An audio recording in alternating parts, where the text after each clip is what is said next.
everybody that's here should be here, or is supposed to be here. It's God ordained, it's God orchestrated. That's just how crazy I am to believe God can do stuff like He does. So I'm going to start off, and I'm going to talk a little bit. I'm going to take it from Genesis 1. Pastor Ron has always said that if you understand what's in the book of Genesis, you'll understand. It sets a precedence for the entire Bible. So there are three passages that I'm going to focus on. It's Genesis 1 and 2, Exodus 10, 21 through 23, Luke 23, 44, and 24, 1. So write those down. And I may have some folks read that for me because, if I'm all over the place, and then at the end of today, I'm going to have a lot of us, we're going to participate in an exercise. Because above all else, I'm a worshiper and a worship leader, worship instructor. And I always like to end what I share with some type of instructions or some type of exhortation to share with you that worship and praise should be a part of your everyday life. And how do we do that, Karen, when things are going so crazy? So I want to share that at the end of this message. Genesis 1. 1 and 2.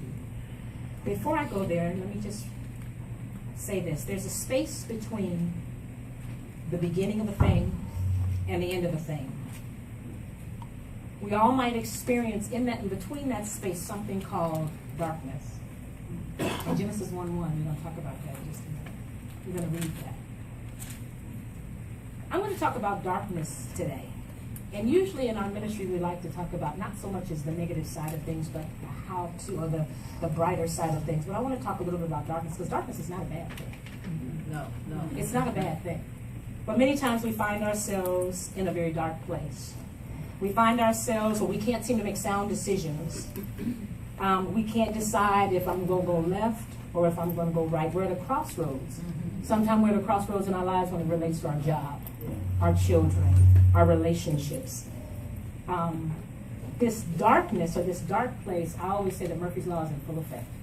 What can go wrong will go wrong.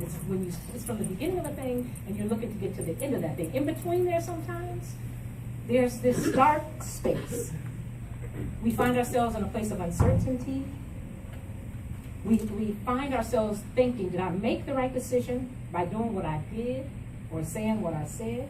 Should I move forward with that decision or should I just stand still?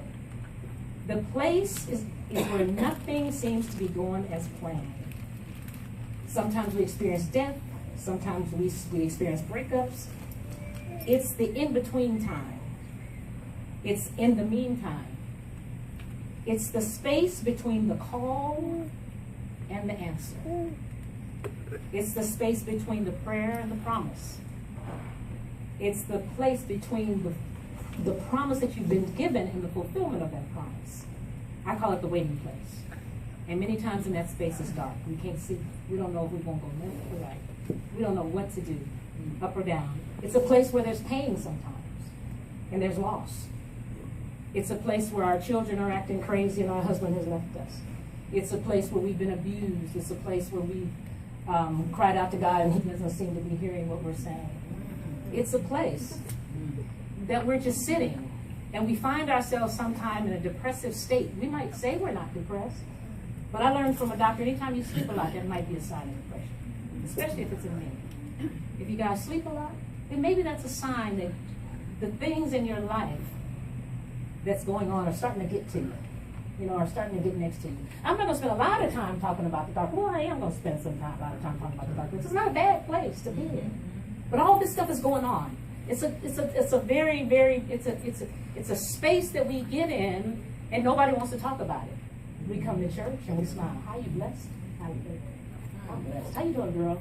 Oh, I'm blessed. Instead of saying, girl, I had a rough day. I had a rough week. My dog died. My children are acting crazy. I lost my job. I'm about to get evicted. We don't do that. We don't do that because we're afraid of what people will say to us. We're afraid of what people might think about us. We're afraid to tell somebody, I don't have a dime to my name. And the only thing I got is a prayer to God, and hopefully somebody will give me $20 to eat next week. We don't say that, but that's a space, a place in our lives that we call or that I call the dark, or the darkness, or the dark place. I think I say this in every message. God created everything for a purpose. Yeah. So let's turn to Genesis 1:1. Let me see what that is. In the beginning, God created the heavens and the earth. Verse 2. And the earth was without form and void, and darkness was upon the face of the deep. And the Spirit of God moved upon the face of the waters. Ah. You know, I could just stop. I could preach on in the beginning God. I could just stop right there. We could just rest in that thing and think about that thing and contemplate that thing. In the beginning, God. When you think about your own life, if you just sit there and say, in the beginning, God, you were there in the beginning. Where I'm at now in this dark space, if you were there in the beginning, where are you now? I don't feel you. I don't see you. But in the beginning, you were there. When it started, you were there. Where are you now? If you remember that the Bible tells us that in the beginning, God, where did he go? He ain't went nowhere. God is the same yesterday, today, and forever. He hasn't gone. He hasn't gone anywhere. So if in the beginning God was, is, forever will be, he's in the same place you left him. Yeah. Oops. Where did you leave him? Where did you go? Right. God says, I'm here. Where did you go? So let's go back. Genesis, verse 3. And God said, I have so many markers. And God said, let there be light. And there was light. And God saw that the light was good. And God divided the light from the darkness. In this narrative in Genesis, there's lots of stories about the creation story. There's lots of theories about the creation story. We're just going to deal with those first four sentences. If you haven't been in a dark place, don't worry. At some point in time, you'll get there. Yeah. It's unfortunate to say. Because in the beginning, God created the heaven and the earth was without form and void, and darkness was upon the face of the deep.